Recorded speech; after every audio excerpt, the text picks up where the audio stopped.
Hey, I'm the MMA loser and I'm back with another video. Before I start the video, I would request you guys to watch this fight at 1.5 times the normal speed so that watch this video at 1.5 times the normal speed so that you can enjoy it in a better way and it saves some of your time. And without any further ado, today I just want to do a quick recap, review. I want to do a quick recap slash review of the latest UFC 288 pay-per-view, and we're going to talk about some of the best moments and the results, and let us just get into it without any uh, hassle. Okay, first let us talk about the main event without delaying it. Aljamain Sterling won against Henry Cejuco by split decision. Do I think it was a fair decision? In my opinion, it was quite a good decision, I would say, because Aljo was landing more punches. Aljo was landing more strikes. He had, I think, more leg kicks, but Cejudo did really well against Aljo as well. This was a toss-up. This was a really close fight, and I think a split decision win for the champion, I think, is a fair decision because if you are the champion, you already have an advantage, and as a challenger, I think you should pursue it really heavily. You should pursue with more intent. So I think the split decision win for Aljamain Sterling is, I think, in my opinion, a fair decision. Again, I can be wrong, I don't care, but from what I saw, Cejudo definitely had really great moments. Round five, completely dominated. I think it was round two also as well that he dominated. Like, yes, but again, the champion always gets a little bit of an advantage against the challenger. But nevertheless, it was a really good fight. Both the fighters were skill for skill. They were really good. But I think the post fight moment where Sean O'Malley walked into the UFC octagon. I think the funniest moment was when Marav Dvalishvili just started wearing. He just wore Sean's jacket for no reason. He just found Sean's jacket and he just wore Sean's red leather jacket. That was the funniest moment, and I think one of the best moment for UFC 288. I think, and the next fight, yes, of course, Aljo versus Sean O'Malley is going to Aljo versus Sugar is going to take place. I'll be interested in watching that fight. Let's see what happens. I'll be doing a detailed video about Aljo versus Henry Cejudo and what is the possible matchups for Aljo in future, and I'll be talking about that probably tomorrow. Then let's talk about the co-main event that is between Belal Muhammad and Gilbert Burns. Belal looked really good. He looked really on point. He was really disciplined all through the fight. He landed that left kick, as you can see in this picture. He landed it a number of times and he landed this clean. Striking wise, he was really ahead of Burns. But I think Burns had a bad injury because in the first takedown that he attempted in round one, he landed on his shoulder. I think that probably dislocated his shoulder and he could not work throughout the. He literally had no left hand in the entire fight. He just fought with his right hand and kicks. So I think Gilbert Burns is one of the toughest dudes out there, one of the toughest fighters, and he rocked. He couple of times he rocked Bilal, and but Burns did not look like he was in his element. I think his recent fight with Jorge kind of took a toll because, come on, if you cut weight that many times, we have seen that in the case of El Cucuy, Tony Ferguson, how he cut weight and because of which he did not do well against Gaethje, and ever since then his career has been really bad. So I hope Burns takes good rest because he has earned it.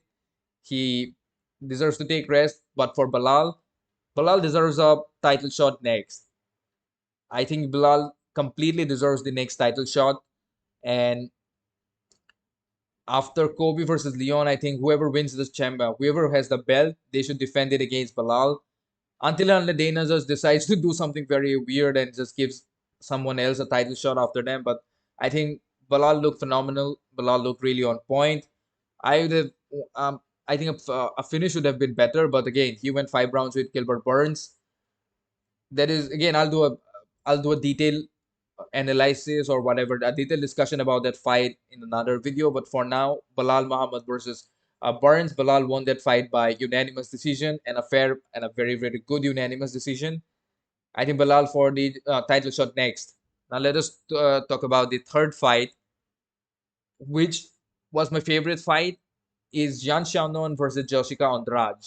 We have seen Jessica Andrade ragdoll her opponent. She infamously or famously lifted Rose Namajunas and just slammed her head on the canvas and knocked her out unconscious. And in this fight, Jessica Andrade pretty much could not even touch Xiaonan. Maybe she had one or few shots in, but Xiaonan was like way ahead of her. She was landing more cleaner shots, and then she found her mark and just TKO'd her. I think knocked her out. Just in like, yeah, KO TKO round one, 2 minutes 20 seconds of round number one. We have never really seen people do that to Jessica Andrade. And Yan Xiaonan definitely had the outstanding, had the most, I would say, phenomenal performance. Had the best performance among all the other fighters, in my opinion, at UFC 288. And this opens a lot of potential. Opens a this creates the potential for having a fight. I think the first UFC pay-per-view in China where Yan Xiaonan fights against Zhang Weili, two Chinese fighters fighting for the UFC Women's Strawweight Championship in China, maybe in Shanghai, maybe in Beijing. I'll be there. I'll be there down to watch that fight with Song Yadong in the undercard in the co-main event. That will be a really, really great fight. Yan Xiaonan versus Zhang Weili. I want to talk about that fight. Two Chinese fighters. Again, that will be a good fight as well. Marketing wise, that will be a great fight. Again, I'm a student of the marketing. I want to learn how to market things, and I've done a little bit of studies regarding marketing. So I think that will be really great for UFC. So Yan Xiaonan versus Jessica Andrade. Yan Xiaonan won by TKO round 2 to 20. Phenomenal performance by Yan Xiaonan. Now let us talk about uh, the man who I think had the was the biggest, in my opinion, was the biggest favorite were Movsar Evloev, and Diego Lopez was an underdog. I don't know much about, I did not watch the odds, but then just from what I have done my research, like based on their records, I think Diego Lopez had more experience, but Evloev was undefeated in UFC 16 and 0. Now, of course, he's 17 and 0. But Diego Lopez proved me wrong in my pre-fight discussion of this prediction fight. I gave a easy unanimous decision for Movsar Evloev, but Diego Lopez proved me wrong. He proved that he has the skills and he definitely has the heart to fight in the UFC. And he went against an undefeated prospect and a person who was regarded was who was avoided by most of the UFC roster. Lopez just came in what, like 10 days notice or what?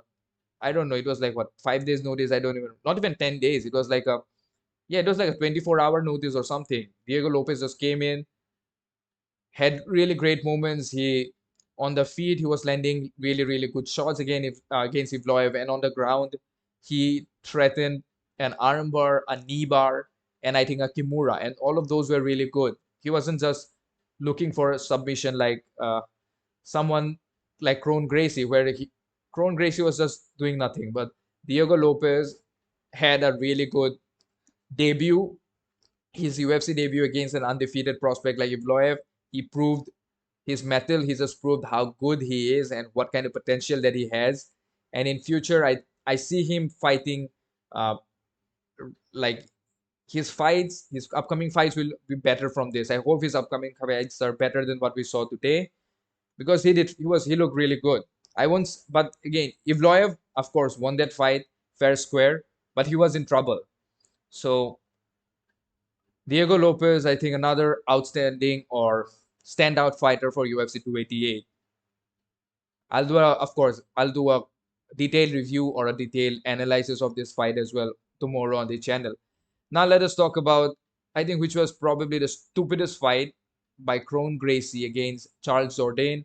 I know about the Gracie legacy. I know how the Gracies are instrumental, how the Gracies are pretty much the founding family for UFC at this point of time, with Orion and Hickson and Hoyce and everybody, how the Gracie started Brazilian Jiu-Jitsu. But Kron Gracie, I think, is a bad name for the Gracie legacy. The way he fought today, he looked like a homeless man trying to just survive a beatdown. Again, Kron Gracie has really good jiu-jitsu, but his jiu-jitsu was pretty much of no use today.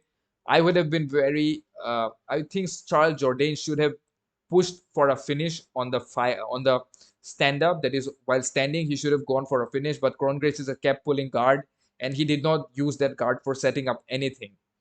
He did not try to sweep in, or he did not try to take the back, or he did not try to use a guard to threaten submissions. He was just laying on the ground. Charles Jourdain looked really good. Jourdain is like 27 years old right now, so he definitely has potential to do well in future. He at least has what, like 3 to 5 years till he gets to his fighting prime. So definitely Charles Jourdain has potential, but Kron Gracie, I don't think Kron Gracie should be allowed to fight in the UFC again. Kron Gracie looked like CM Punk today. Honestly, Kron Gracie looked like CM Punk, and CM Punk was a pro wrestler, had no fighting experience, was probably what, a white belt in Jiu-Jitsu, but still showed up, and they had more entertaining moments than what Kron Gracie. I don't know, like whatever. It makes no sense for someone like Kron Gracie at this point of time. He's really phenomenal. His Jiu-Jitsu, I believe, is really great. He's again the son of legendary Rickson Gracie, grandson of Helio Gracie. I don't know, man. He just looked really bad. That was like, I don't even, that looked like a bad fight. Just his performance was really bad. And and yes, this fight, Drew Dober versus Matt Frevola, the only prelim fight that I talked about in my pre-fight discussion. And Drew Dober has finally been knocked out. His chin has finally been cracked. The Giga chin has finally been cracked. Matt Frevola is now 11 wins, 3 losses, and 1 no contest. Matt Frevola is slowly climbing the rankings. Can Matt Frevola be champion right now? No. But again, he finished Drew Dober, which has never been done, which was never been like, Drew Dober has never been probably knocked out. Dober has definitely been defeated by submission. We saw that against his best loss would be against Makachev. Again, Dober has lost in the past. He has lost, what, in total now he has lost 12 times. So prior to this, he has probably lost 11 times. But good, it's nice to see people like Frevola doing well. And hopefully, Matt Frevola gets some good opponents next and he can shine.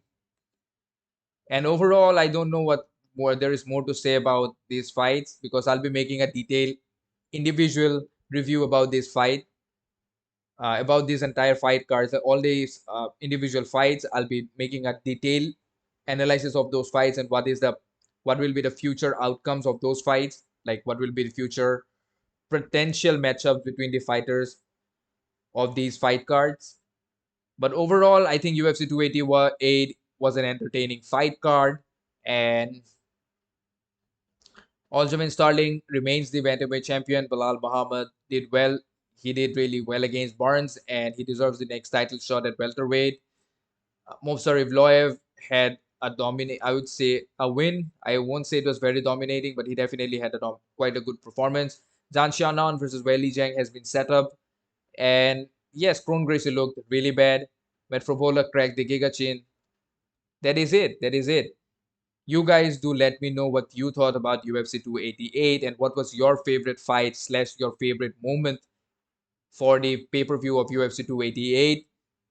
And if you enjoyed the video, then drop a like, share the video, and please subscribe to my channel. I have really few subscribers. You subscribing to my channel will definitely help me make better videos and help my channel to grow. Peace out.